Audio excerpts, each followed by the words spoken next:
Hello everyone and welcome to a video that is not at all related to Mario Kart. As you can see on screen, we are on chess.com. The reason why we are here is because I hit 2,000 rating for the first time playing chess. Whether it's online, in tournaments, doesn't matter. First time ever hitting 2,000, so it's a huge accomplishment for me, and I just wanted to show you guys the game that got me there because it was a great game as well. Just want to quickly mention that going into this game, I had actually no idea I was even going to have a chance to get 2,000 rating because of the fact that I was at 1958 before, but I hadn't played a rapid game for 9 months since January 30th, 2025. So that meant the website wants to, decipher what actual strength you're at. So I was gaining or losing a lot more rating in this game. So we end up with the French defense here, and we got this strange line. So just want to also quickly mention my opponent was 2,000 rated as well. So that just packed on top of the nerves that I already had, because I was very well aware that I could get 2,000, but in this game, it was very much just be completely locked in. So we got into this position, and here's the most important move of the opening, Queen c7. This allowed me to defend against bishop to f4, which was a very common move in this kind of position, and he actually ended up trying to support it with g3. Normally, you don't want to play this move. You want to play something like h3 to kind of ensure that you don't give up as much weaknesses. Here, the pawn on h2 protects g3, which is a very crucial square in the position of the king side. But what's great is that your f-pawn is still protecting it, so it's not too much of a worry. However, when you play g3, what happens is now you have two weaknesses, and neither one of them are protected by a pawn. So that's why I thought this move was strange, even though it did support a very strong move. So that was one of the first critical points of the game, was just weakening his king side, and it does come up a bunch later. So here, after c4, I had a bunch of moves I was thinking of here. I ended up thinking for 2 minutes. I was thinking between e5, c5, knight bd7, and rook d8. And you might be surprised at the move I played here, because it was rook to d8, which, if you're unfamiliar with chess, basically you want to be developing your knights and bishops before anything else, at least in terms of queens and rooks. You basically want to develop the smaller pieces before the bigger pieces in terms of value. Point is, this is typically a strange move. However, in this case, you are indirectly attacking the queen, even though there are two pieces in the way. If I can play e5 and get a kind of discovered attack on the queen at some point, it might be good. Maybe I can even play c5, and if they take, I can take on g3 and attack the queen this way. It gets kind of messy if you leave the queen on this file that the rook is on, so he ended up developing the queen himself to a4. So now I play e5, and takes. Now I have the d file open just to myself, which is pretty great. That's the main reason why I wanted to play this move. It's because I thought he'd move his queen out of the way, and I can get the open file all to my rook. Now he plays knight to c3 to stop bishop takes b2, so he can develop the bishop to wherever he wants. And I played bishop to h3 to attack the rook on f1 and get a piece developed at the exact same time. Plus, this bishop is great on h3, so very much a dual purpose move. Rook to e1 to stay on an open file. I think contesting the open file on d1 wouldn't be fantastic. I could maybe take on d1 myself, and then if he comes back here, I can play something like knight to a6 and bring my rook to the d file once again. And this time, it comes with a tempo on the queen, which is much worse than just having it on a semi-open file. So I think he made the right decision in going rook to e1, even though I thought he would play rook d1 initially. Then I played knight d7 to kind of just leave my options open. I can go really anywhere with this knight. And I was really thinking about all these different places. So just depending on what he does, I was going to change my plan with the knight. Bishop to e3 now. And here I missed something kind of important. I need to be very much focused on the kingside attack here because of the weaknesses he made on the kingside early. So I could have taken advantage right now by playing knight to g4, which attacks the bishop. If you leave the bishop alone, then let's just say I play h3 as white, or a3 as white. And I take here. Now there's a weakness on e3, and you've created a open f-file towards the king, which could come in handy later. So if you don't want to allow this, you have to play bishop takes g4 on the previous move, and now your squares are even weaker. Instead of having a bishop to defend all the squares, you have literally nothing. So this would just be really, really bad for white either way. So I should have played that, but I ended up playing bishop takes c3 instead, which at first glance looks really weird. You're just literally giving up a bishop for a knight for literally no reason, and bishops are a little bit worth more than knights typically. However, if you can get your knights activated better than their bishops, then it can actually be the reverse. So I got my knight into e5. That's the reason why I took on c3 initially, is because that way I could get my knight to e5 immediately and not have to deal with any bishop f4 stuff. If I went back to, say, d6, he could have brought his rook to d1, he could have played knight to e4, and here, now if I take knight to e5, does not come with tempo on the bishop because it's moved away from that square. And the knight on e5 is not nearly as good anymore. So that's why I thought taking on c3 was best here, but obviously knight g4 was much better given the situation. But he is forced to bring his bishop back to h1, which is great for me because now this bishop can only stay on this diagonal, which means I can make work of this square on g4, also obviously on h3, and just a lot of potential for this position for me. I play knight to d3, which is probably not the greatest move. I probably should have played something like knight g4, either with this knight or the knight on e5. I think probably the f-knight though.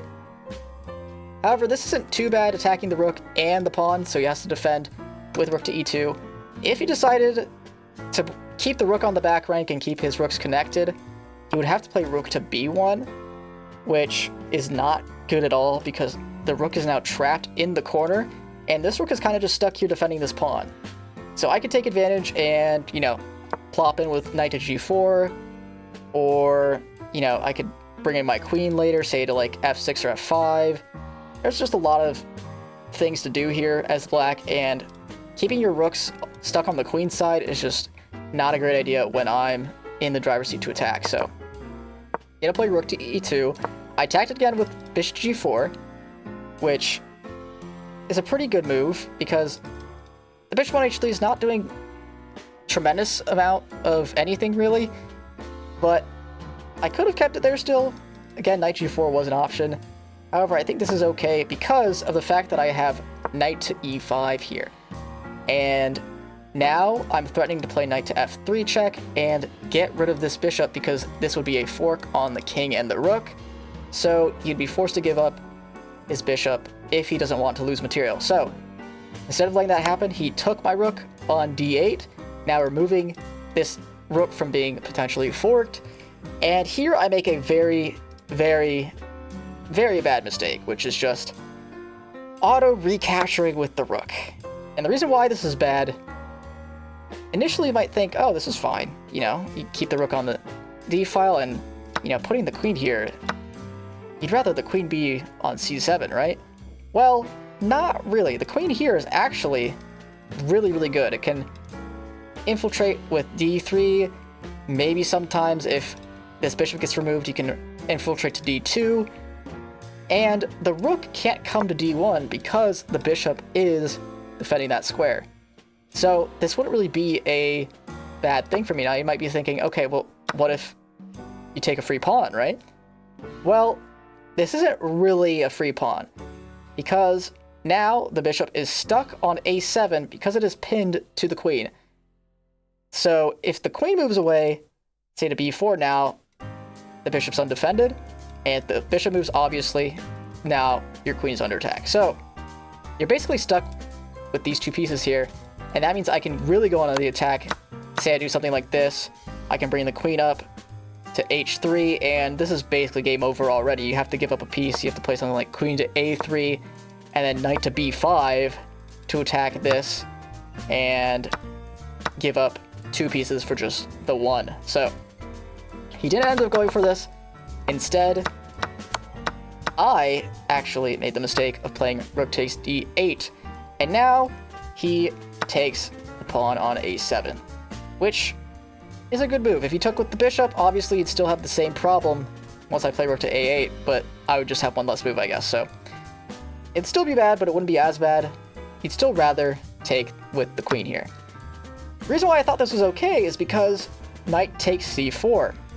With this, now the pawn is no longer defending the b6 square, which means this bishop could come in and give a little skewer to my queen and rook.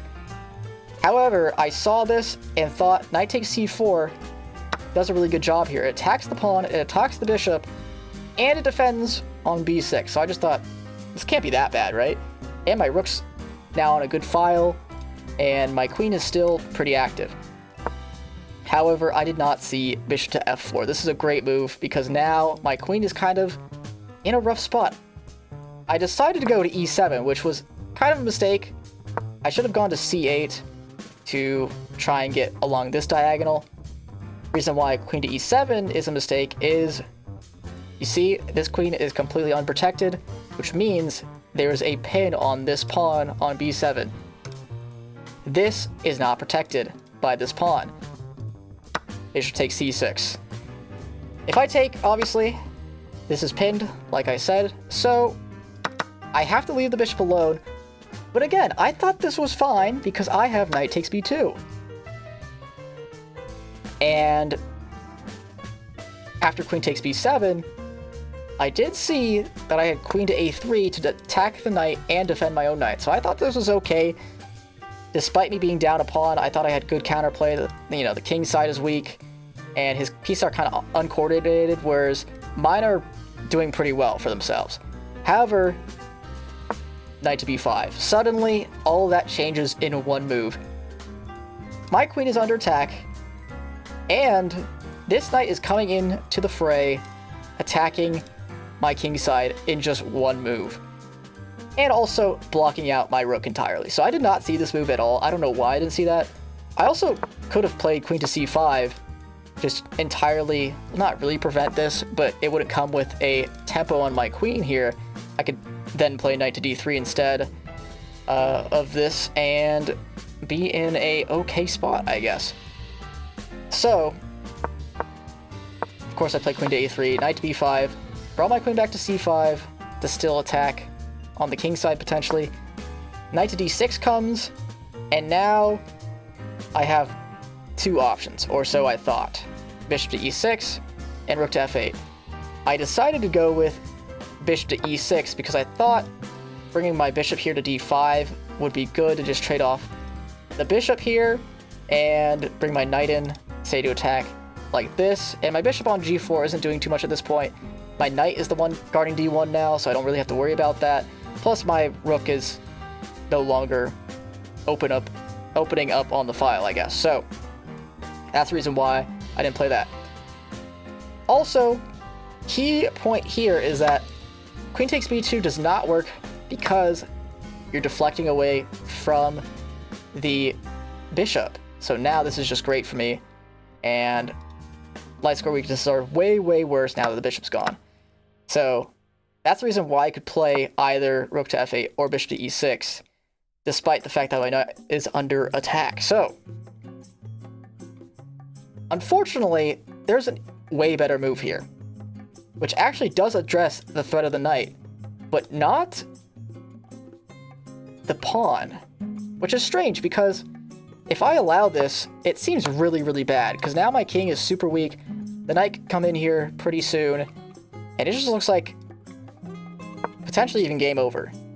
So I thought I couldn't allow this, but apparently I can, and play knight to d3 myself, basically mirroring the knights, and similar problems are arriving for white. I thought this was bad because of bishop to e3, attacking my queen, and now you're threatening f7, but I just completely forgot that this is now hanging, so maybe I would have seen that if I realized that, but I ended up playing bishop to e6. Rook to c1 now, attack my queen, also defend the bishop, which is really important, because now you're actually threatening to take the knight on b2. I ended up defending it. I could have gone to d4, that probably would have been a lot better. However, queen to a3 is decent. Queen to c7 now. This was his biggest mistake.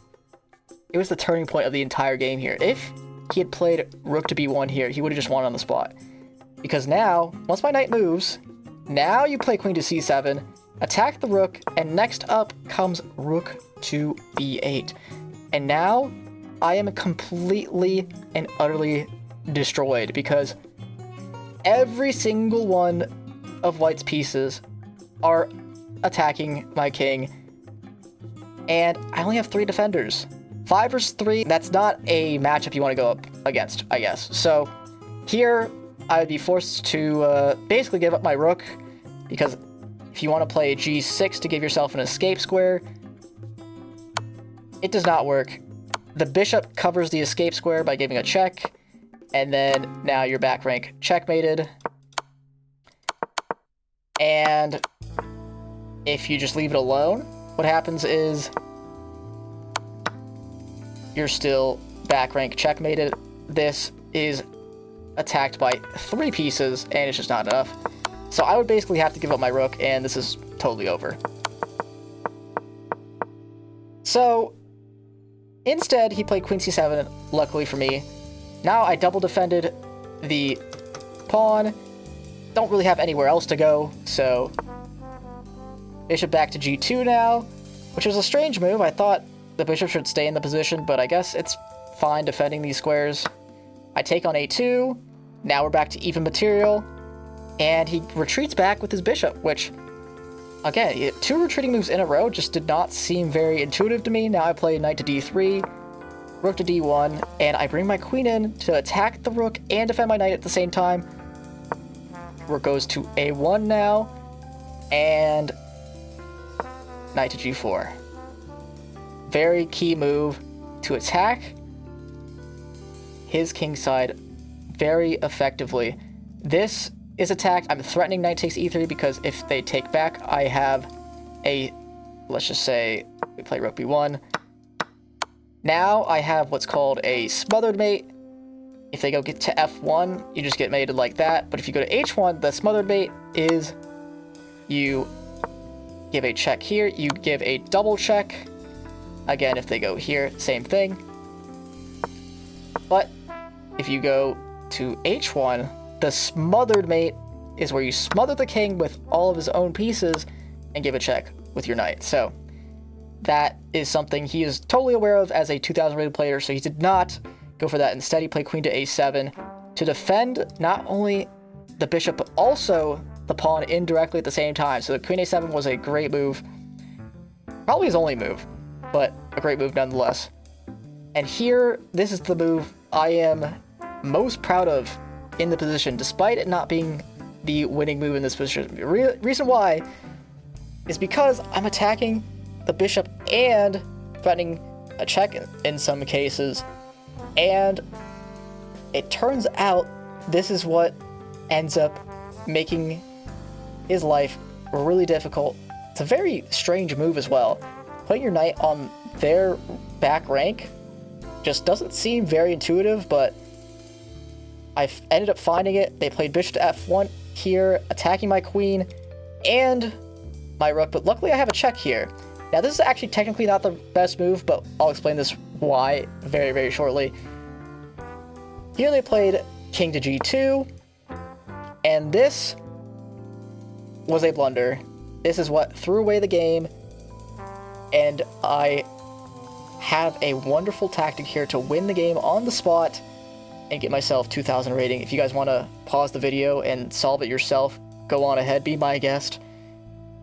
I'll give you guys 3, 2, 1. So the move here is knight to h4. Giving up the knight for free for what seemingly is no good reason. Like, why would I do that? It doesn't open up any sort of square. It's not like I can go to f3 here with the knight out of the way. That's normally what you'd want to do if you'd sacrifice in that sort of way. However, I have bishop to d5 check. Now, wherever the king goes, there's going to be mate in a couple moves. You go to h3. This is just checkmate on the spot. Same thing with king to g3. But if you have king to g1 played, same move. Queen to f3. It's not with check, but it's threatening checkmate. And you cannot stop this. Bishop g2 just lets me take it for free. And knight to e4 was played, but I just took, and the game was over. So you might be wondering, why was knight f3 a mistake if it led to all of this? Well, they didn't actually have to play king to g2 here. They just play king to h1. I have to move my queen away from the king side, and it makes my life a lot more difficult to try and win this game. But when they go to g2, they allow this check, which lets me win. And if you're wondering what the move was to win here, it was a similar idea of what I had in the game. However, is queen to f3 now. Reason why is, even though the knight is hanging, even though there's no mate threat, you cannot stop bishop to d5 at all. The queen is defending this square. No matter what you try, it is not going to work. Bishop c4, sure, that defends d5, but guess what? Now you've left this square uncovered, giving a checkmate with the knight defending the g2 square. Of course, if you take the rook, like I said, you have bishop to d5. You do not have knight to e4, because even though the rook is on the right file, the bishop's in the way. So I can just take and give checkmate next move. However, that was, even though it was a similar idea, I don't know, even if I had infinite amount of time, I don't know if I would have found that. So that's just a great move, but it didn't matter because I ended up getting the win regardless with a nice knight sacrifice. And yeah, hopefully you guys enjoyed this video. I am not sure if I'm ever going to do another chess video, but if you enjoyed it, let me know. I'd love to hear it. Maybe I'll do some members only chess video updates or whatever. Maybe I'll do stuff in the Discord if you want to join that. Link will be in the description as always, and I'll see you guys in the next video. Bye-bye.